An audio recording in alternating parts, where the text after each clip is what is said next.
ikaw din. Ano kaya ang dapat gawin?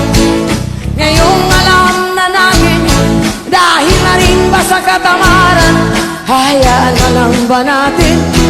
Tingnan mo yung sarili, suriin mo ang iyong ginagawa. Ikaw ba'y